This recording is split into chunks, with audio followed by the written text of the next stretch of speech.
हुए। ठंड का वक्त था, सभी अपने अपने घरों में काम में व्यस्त थे। तभी बाहर गली में सुबह के समय बर्तन की खटपट की आवाजें और अचानक तेज बहस शुरू हो जाती है। सारी घर का काम मैं क्यों करूं? मैंने ठेका थोड़ी ले रखा है पूरे घर के काम करने का। तो मैं भी अकेले क्यों करूं? पूरा दिन मैं ही रसोई में खड़ी रहती हूँ। तुमसे तो एक साथ खाना भी नहीं बनवाया जाता, पूरे दिन बस बिस्तर में पड़ी रहती हो। पड़ोस की औरतें खिड़कियों से झांकने लगती हैं। सास सोफे पर बैठी सिर पकड़कर परेशान हो जाती है। हे भगवान, कब तक तुम दोनों लड़ती रहोगी? दो बहुएं हो, मिलकर काम नहीं कर सकती क्या? बिल्कुल, खुद तो आपको कोई काम नहीं करना पड़ता ना, इसलिए हम ही भाषण सुना रही हैं। हाँ, पूरा दिन हम ही किचन में खटती हैं और ऊपर से उल्टा हमको ही गलत बताती हैं। इतने में अंदर से तेज तेज कदमों से नंद बाहर आती है। भाभी, मेरी मम्मी को बीच में मत लाओ, वो हमेशा तुम दोनों का भला ही सोचती हैं। हाँ, सबको पता है आपकी मम्मी सिर्फ अपनी बेटी की फिक्र करती है, बहुओं की नहीं। और अगर इतनी ही दया आती है तो आकर एक बार रसोई में 2 रोटियां बना के दिखाओ। अब बस एक शब्द और नहीं। जिस दिन मैं किचन में उतर गई ना, तो तुम दोनों को पता चल जाएगा असली मेहनत क्या होती है। दोनों बहू एक दूसरे की तरफ घूरते हुए मुंह फेर कर अलग अलग दिशाओं में चली जाती हैं। अगले दिन पड़ोस की 4-5 औरतें अपने अपने दरवाजे पर चौकियों पर बैठी धूप सेक रही होती हैं। अरे सुधा जी, आज आपकी दोनों बहुओं ने तो सुबह सुबह पूरा मोहल्ला हिला दिया। खुद तो लड़ती हैं, ऊपर से आपकी बेटी रिया को भी बीच में खींच लेती है। सुधा हल्की सी शर्म और गुस्से में सिर पर हाथ रखती है। सच कहूँ बहन, मुझे तो अब डर लगने लगा है कि कहीं मेरी तीसरी बहू नेहा भी शादी के बाद वैसे ही न निकल आए। अपने तीनों बेटों की शादी की इतनी खुशी की, पर बहुएं दिन ब दिन मुश्किल बनती ही जा रही हैं। अरे बहन, तुम तो फिर भी खुशकिस्मत हो। मेरे घर में तो 3 बहुएं हैं, लेकिन हाय रे नसीब, एक भी काम की नहीं। बहुएं अब पहले जैसी कहाँ रही। हम तो एक शब्द सुनकर भी चुप हो जाती थी। ये बहुएं तो पलटकर जवाब ही नहीं, पूरे मोहल्ले को तमाशा दिखा देती हैं। हे भगवान, क्या मेरे साथ भी यही होगा? मेरा खुशहाल घर भी बहुओं के कलेश से भर जाएगा। अगली सुबह गली में दूध वाला साइकिल से दूध बांट रहा होता है। अचानक एक घर से चिल्लाने की आवाजें आने लगती हैं। मैंने कहा था ना, सुबह की सब्जी मैं नहीं बनाऊंगी, तुम ही कर लो। और मैं भी कह चुकी हूँ कि रोटी मैं अकेले क्यों बनाऊं, नौकरानी थोड़ी हूँ मैं। देखते ही देखते दोनों घर से बाहर सड़क पर आ जाती हैं। लोग दरवाजों से झांकते, बच्चे हंसते हुए इकट्ठा हो जाते हैं। जब पति ऑफिस गए होते हैं तो मैं ही सब करती हूँ और तुम आराम फरमाती हो। मैं आराम पूरा घर में ही चलाती हूँ। तुमसे तो नमक और चीनी भी अलग नहीं होते, किसी में कुछ भी डाल देती हूँ। गली में सब लोग मजे ले रहे होते हैं। अरे भाई, आज तो लाइव शो शुरू हो गया। तभी उनकी सास गुस्से से बाहर आती है। बस दोनों चुप, अंदर चली जाओ अभी के अभी। बहुएं मुंह बिचकाकर गुस्से से कहती हैं। अच्छा। बेलन और चिमटा नीचे करते हुए गुस्से से पैर पटककर वापस घर में चली जाती हैं। सास शर्म से आसपास वालों की तरफ हाथ जोड़ लेती है। गली के हर घर के गेट पर औरतें खड़ी होकर बातें कर रही होती हैं। किसी के हाथ में चाय, किसी के हाथ में चावल चुनने की प्लेट होती है। अरे रोज रोज हर घर में बहुओं की लड़ाई होती रहती है। लगता है आजकल की चांदनी सब जली हुई निकलती है। अब तो बहुएं यही चाहती हैं, ससुराल वालों को निकाल बाहर करो और घर पर खुद ही राज करो। शुरू में बड़ी सीधी सीधी बनती हैं, कहती हैं माँ जी, और फिर धीरे धीरे ऐसा रंग दिखाती हैं कि पूरा मोहल्ला तमाशा देखता है। सब औरतें हंसती हैं और सिर हिलाती हैं। क्या मैं भी हमेशा इसी डर में जीती रहूंगी? क्या मेरे घर भी एक दिन ऐसी ही लड़ाइयों का मैदान बन जाएगा? उनके चेहरे पर चिंता साफ दिखाई दे रही होती है।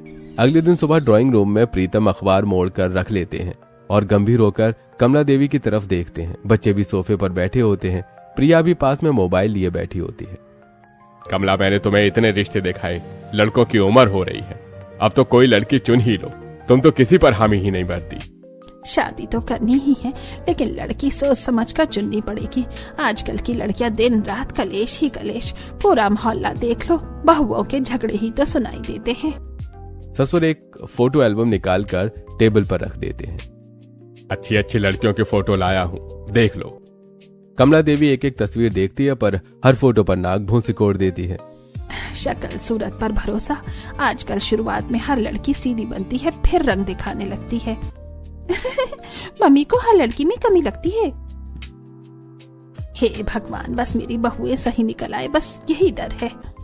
2-3 दिन में सारा परिवार कई घरों में रिश्ते देखने जाते हैं। कहीं लड़की बहुत बोलने वाली, कहीं बहुत चुप, कहीं घर वालों का रवैया पसंद नहीं आता। हर बार नहीं, ये नहीं चलेगी। बहुत स्मार्ट है, संभालेगी नहीं। बहुत सीधी है, घर चलाएगी नहीं। बेटे थक जाते हैं और कमला माथा पकड़ लेती है। अरे कमला, तुम्हें कौन सी देवी चाहिए? एक दिन एक साधारण सुसंस्कारी मेहनती लड़की के परिवार में जाते हैं। लड़की सबके लिए चाय नाश्ता लाती है। कमला देवी उसकी हर बात ध्यान से देखती है और पहली बार मुस्कुराती है। यही ठीक है। बेटों के चेहरे पर राहत की मुस्कान फैल जाती है। कुछ दिनों बाद बैंड बाजा, रोशनी, सजावट, एक साथ 3 बेटों की शादी हो जाती है। गृह प्रवेश का शुभ अवसर आ जाता है। दरवाजे पर कलश रखे होते हैं। तीनों बहुएं मेघा, दिव्या और ज्योति शर्मीली, सजी धजी, सिर झुकाई खड़ी होती हैं। कमला देवी आरती करती हैं, लेकिन उनके मन में बेचैनी होती है। भगवान, मेरे घर में प्यार और शांति बनाए रखना। कहीं मेरे साथ भी मोहल्ले की और सासू जैसा ना हो जाए। वो हल्की सी घबराहट छिपाते हुए तीनों नई बहुओं की ओर उम्मीद भरी नजरों से देखती हैं। अगले दिन तीनों बहुएं सज धज कर हाथ में पूजा की थाली लिए कमला देवी के पास आती हैं। मम्मी जी, आज हमारी पहली रसोई है। आप बताइए क्या बनाएं? जो तुम्हें अच्छा लगे वो बना लो बेटा। नहीं मम्मी जी, पहली रसोई है, हम वही बनाएंगे जो आपको पसंद हो। जी मम्मी, आपकी पसंद सबसे पहले। चलो ठीक है, मुझे आलू गोभी, दाल तड़का और गरम गरम फुलके बहुत पसंद है। और खीर भी बिना मिठाई, पहली रसोई अधूरी है। तीनों बहुएं रसोई में एप्रन पहनकर जुट जाती हैं। वो काम को आपस में बांट लेती हैं। मेघा सब्जी काटना और सब्जी बनाना, दिव्या दाल और तड़का तैयार करना, ज्योति फुलके और खीर बनाना होता है। सब मिलकर बातें करते हुए काम करती हैं। अगर कहीं नमक ज्यादा हो गया तो पहली रसोई की बदनामी हो जाएगी। मुझ पर छोड़ दो, फुलके तो मेरे दोस्त हैं।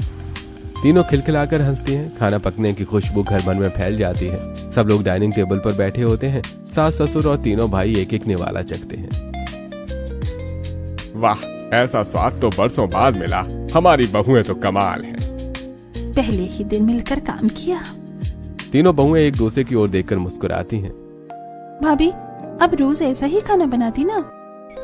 अगले दिन सुबह रसोई में हल्की हल्की आवाजें होती हैं। तभी कमला देवी ड्राइंग रूम में सोफे पर बैठकर आवाज लगाती हैं। बहुओं, जरा इधर आना। आज पड़ोस की ओर से कुछ मेहमान आ रहे हैं। उनका बहुत मन था कि तुम तीनों से मिले, तो जरा अच्छा सा खाना बनाना। लोगों की भीड़ होगी, संभाल लोगी ना। तीनों बहुएं एक दूसरे की ओर देखती हैं और मुस्कुराकर जवाब देती हैं। मम्मी जी, आप बिल्कुल टेंशन मत लीजिए, हम पर बस सब छोड़ दीजिए। आज तो सारी पड़ोस की आंटी सिर्फ हमारी तारीफ ही करेंगी, देखते जाइए। बस आप आराम कीजिए, हम काम बांट लेते हैं और मिलकर सब संभाल लेंगे। कमला देवी थोड़ी राहत की सांस लेती है, पर दिल में कहीं न कहीं चिंता रहती है। रसोई में तीनों बहू मिल बांट कर काम करती हैं। कोई सब्जियां काट रहा होता है, कोई चूल्हे पर खड़ी है, तो कोई मिठाई सजाने में लगी होती है। तीनों के चेहरे पर उत्साह और खुशियों की चमक दिखती है। बातें, हंसी और काम का बढ़िया मेल दिखता है। जरा नमक देना ना, और ये सब्जी की आंच हल्की कर देना। मिठाई तैयार, अब सजावट मैं करूंगी और रोटी मैं बनाऊंगी। चलो, सब बढ़िया हो रहा है। थोड़ी देर बाद डोरबेल बजती है। कमला देवी मुस्कुराते हुए आंटियों को अंदर लाती हैं। सभी औरतें घर की साफ सफाई और सजावट देखकर ही प्रसन्न हो जाती हैं। अरे कमला, तेरी तो किस्मत चमक गई। 3 बहुएं और सुनने में आया है सब बहुत अच्छी हैं। जरा दिखाओ तो कैसी हैं, क्या करती हैं? इतने में तीनों बहू रसोई में दिख जाती हैं। औरतें चौंक जाती हैं। अरे वाह, तीनों मिलकर काम कर रही हैं। आजकल की बहुएं तो एक दूसरे का मुंह तक नहीं देखती। शाबाश कमला, बड़ी संस्कारी बहुएं मिली हैं तुझे। थोड़ी देर बाद तीनों बहुएं गरम गरम खाना सजाकर परोसती हैं। औरतें खाना खाकर खुश हो जाती हैं। खाना तो बहुत स्वादिष्ट है। ऐसी बहुएं तो किस्मत वालों को मिलती हैं। सभी उठकर जाती हैं और कमला देवी उन्हें बाहर छोड़ने आती हैं। लेकिन जाते जाते माहौल बदल जाता है। देख कमला, अभी तो नई नई आई है, इसलिए इतनी बनी बनाई और आज्ञाकारी लग रही हैं। कुछ महीनों बाद रंग दिखाएंगे। बहुएं तो बहू ही होती हैं, ज्यादा भरोसा मत करना। हाँ हाँ, अभी तो शादी पीरियड चल रहा है, बाद में पता चलेगा। और वे हंसती हुई चली जाती हैं। कमला देवी के चेहरे का रंग उतर जाता है। उनकी आंखों में चिंता भर जाती है। हे भगवान, मेरी बहुएं सच में अच्छी ही निकले, मेरे घर का सुख बना रहे। अगली सुबह पूरे घर में हलचल होती है। तीनों बहुएं फिर से एक टीम की तरह काम पर जुटी होती हैं। पहली बहू मेघा झाड़ू पोछा कर रही होती है। दूसरी बहू ज्योति रसोई में बर्तन साफ कर रही होती है। तीसरी बहू दिव्या चाय और नाश्ता तैयार कर रही होती है। मुस्कुराते हुए वो एक दूसरे की मदद कर रही होती है। रुको रुको, ये कोना मैं साफ कर देती हूँ, तुम चाय तैयार करो। सब मिलकर करेंगे तभी काम जल्दी खत्म होगा। काम होते ही तीनों एक साथ बैठकर चाय पीती हैं। उनके चेहरे पर अपनापन दिख रहा होता है। कमला देवी दूर से इन्हें देख रही होती हैं। उनकी आंखें चौड़ी रह जाती हैं। ये तीनों तो सच में बहुत समझदार हैं। न झगड़ा न तकरार, ऐसी बहुएं कहाँ मिलती हैं आजकल। शुरुआत में सब अच्छी लगती हैं, बाद में रंग दिखाएंगी। न जाने सच क्या है, क्या सच में ये हमेशा ऐसी ही रहेंगी। अगले दिन तीनों बहुएं हंसते खिलखिलाते घर से बाहर बाजार के लिए निकलती हैं। चलो आज सबके लिए कुछ अच्छा ले आते हैं, घर और भी प्यारा लगेगा। सासू माँ के लिए भी कुछ लेना चाहिए, उन्हें बहुत खुशी होगी। वो सड़क पर साथ साथ चलती हैं, हाथों में सब्जी की टोकरी, चेहरे पर खुशी, और कुछ औरतें दरवाजों पर खिड़कियों से झांकती हैं। इतनी हंसी खुशी तो नाटक ही लग रहा है। लगता है कमला के घर में सब बढ़िया है, इसलिए ऐसे उठ रही है।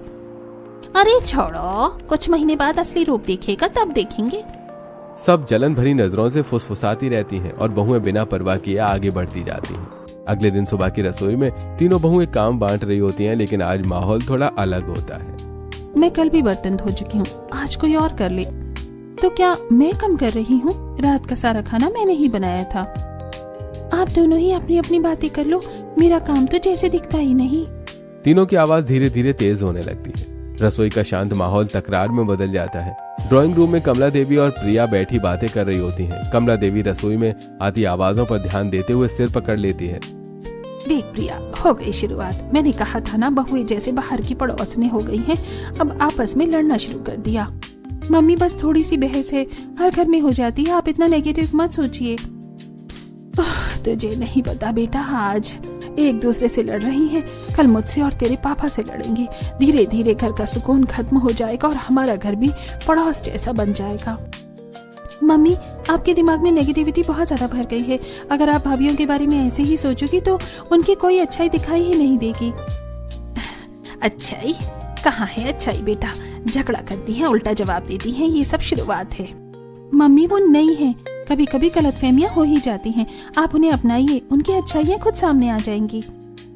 कमला देवी फिर रसोई की तरफ चिंतित नजरों से देखती हैं। अगले दिन सुबह रसोई में तीनों बहुएं फिर से एक टीम की तरह काम कर रही होती हैं। कोई चपाती सेक रही है, कोई सब्जी पैक कर रही है, कोई नंद, ससुर और पतियों के टिफिन तैयार कर रही है। तीनों के बीच खुशी का माहौल रहता है। देखो, ये सब्जी भी पैक कर दूं ना? हाँ हाँ, मैं पराठे डाल देती हूँ। कमला देवी दूर से ये सब देखकर मुस्कुराती हैं। शायद सच में मेरी बहुएं बहुत अच्छी हैं, काम भी मिलकर करती हैं और घर में शांति भी रहती है। उनका मन धीरे धीरे खुश होने लगता है।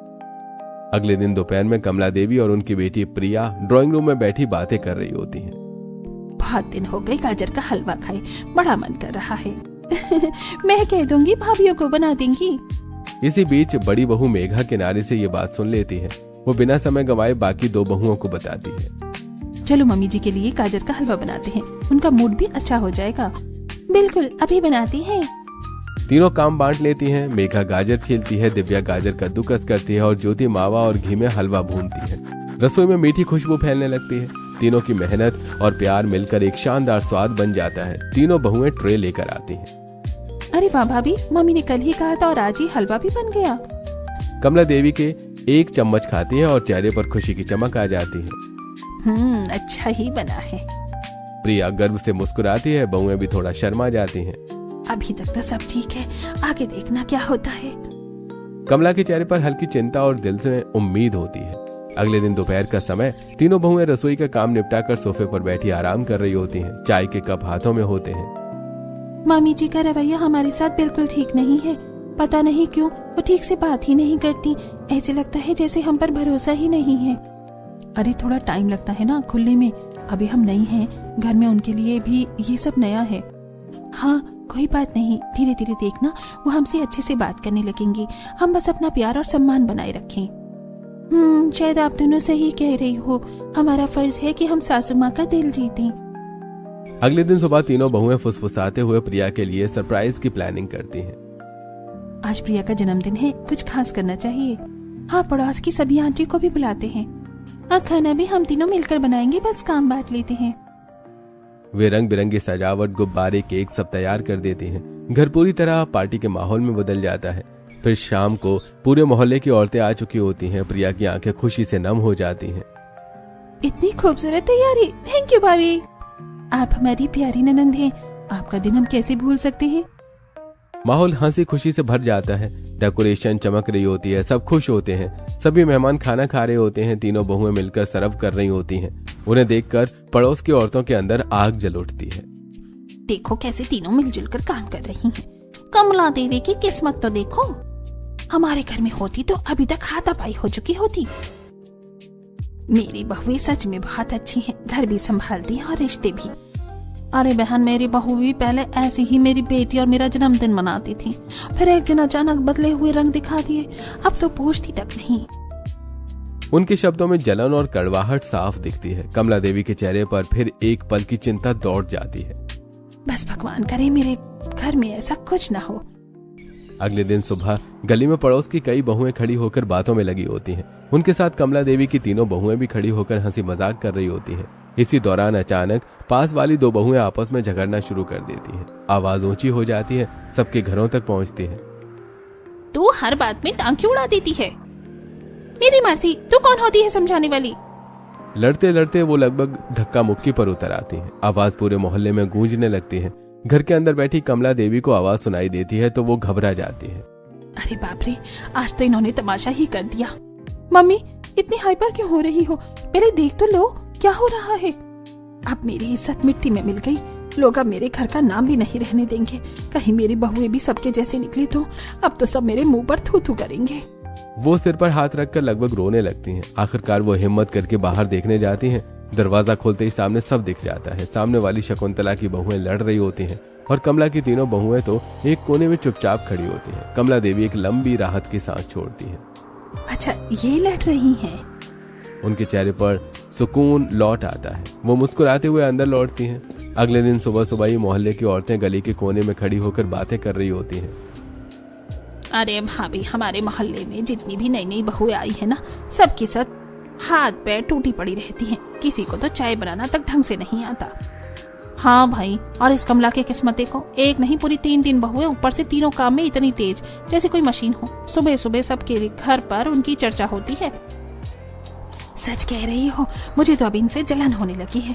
मेरे घर की बहू तो 2 रोटियां सेकने में भी पसीना पसीना हो जाती है, और इसे देखो तीनों बहुएं बहने लगती हैं, साथ हंसती हैं, साथ काम करती हैं, और ऊपर से कभी किसी को जवाब भी नहीं देती। जितनी सीधी बहुएं उतनी ही कमला भाभी की किस्मत चमक गई। दूसरी तरफ कमला की तीनों बहुएं घर के बाहर पौधों में पानी डाल रही होती हैं। वो उन औरतों की बातें सुन लेती है और एक दूसरे की तरफ देखकर हल्की मुस्कान दे देती हैं। देखा दीदी, हमारी तारीफ हो रही है। हाँ, मगर जलन भी लगता है, हमने धमाल मचा रखा है। अरे हमारी क्या तारीफ, ये तो हमारी मम्मी जी के संस्कार हैं। तभी तो मोहल्ले में हम सबकी मिसाल दी जाती है। बहन, अगर मेरी बहू भी इनकी तरह होती ना, तो मैं रोज भगवान के मंदिर में प्रसाद चढ़ाती। हाँ भाभी, पर कमला का नसीब है, सबको ऐसा सुख कहाँ मिलता है। तीनों बहुएं ये सुनकर बस मुस्कुराती रहती हैं। अगले दिन सुबह रसोई में तीनों बहुएं मिलकर घर का काम कर रही होती हैं। मेघा सब्जियां काटती है, दिव्या दाल का तड़का लगाती है, ज्योति रोटियां बेल रही होती है। वो बीच बीच में हंसी मजाक भी कर रही होती हैं। काम बांटकर पूरे घर की जिम्मेदारी संभाल रही होती हैं। कमला देवी रसोई के दरवाजे से झांक रही होती हैं। आंखों में चिंता और मन में शक दिखता है। ये सब कुछ तो बहुत अच्छा कर रही हैं, लेकिन अब सोचो कहीं ये सब दिखावा तो नहीं। कल को कोई गलती करेगी, झगड़ा करेगी, फिर मेरा घर, मेरा नाम सबके सामने सब मुंह पर थूक देंगे। हाय भगवान।